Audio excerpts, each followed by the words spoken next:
Everyone, welcome back to my channel.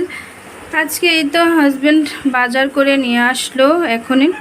এখানে আছে চিংড়ি মাছ, তারপর ছিল দুটো ইলিশ মাছ, তারপর ইলিশ মাছের ডিম 10 জোড়া। এখানে এই তো আমি এখানে সব কিছু গুছিয়ে রাখছি। আর এখানে তাড়াহুড়ো করে আমি এখন চিংড়ি মাছ ভুনা করে নেব।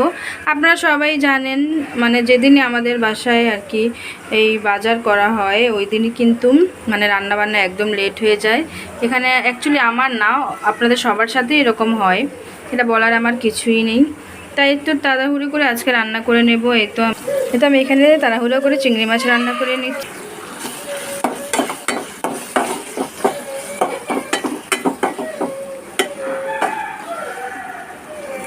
রান্নাটা কমপ্লিট হয়ে গেল। এখানে আমি এই যে চিংড়ি মাছ ভুনা করে নিয়েছি, আর এটা হচ্ছে খাটাই। আপনারা অনেকেই হয়তো চিনে থাকেন এটাকে।